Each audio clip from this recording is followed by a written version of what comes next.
One other thing I wanted to bring up to you is that, especially when you guys are starting out and figuring out what city you want to go into, you have to understand margin. Okay. Margin is very, very important. A lot of people only talk about revenue. Revenue doesn't mean shit. It means absolutely nothing. Okay. There's a lot of people that'll tell me, yeah, man, my apartment in Dallas makes like $3,000 a month. And like mine makes like 2,200. Like, oh, that's cool. What's your rent? He'll be like, yeah, about 19.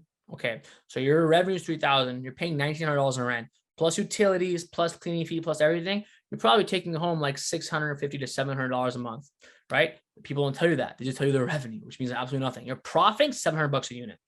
My rents in like city like Dallas are $800 a month right now. The units are making 2,200. So I'm not making 3,000, but my rent is literally $800, dude. So I'm making $1,400 to $1,200 in profit. I'm almost doubling your profit, right? Less risk, less overhead. And I'm literally doubling your profit because margin is the most important thing that matters in this business. Revenue does not mean shit. It's absolute bullshit. People like to cap about how much revenue they make, how much revenue I've made, right? It means nothing. The amount of profit you make is very, very important. Okay. That's the only thing that matters. Cash flow, right? So the way you basically when you do your research, class B neighborhoods, like 10 minutes away from downtown, tend to have the highest margins. They don't have the crazy rates like downtown. And the demand is still there because you're only 5-10 minutes away, but the rents are a lot cheaper. So I've found that out to work really, really well for myself. That's not the case in all cities. Like not all cities are like this, but a good amount of cities, if you look at the data and you know the area itself, that strategy does work. There are people right now, like in Houston specifically, that are like not doing that well because like their rent's like, really, really expensive for a 1 bedroom, 2 bedroom apartment.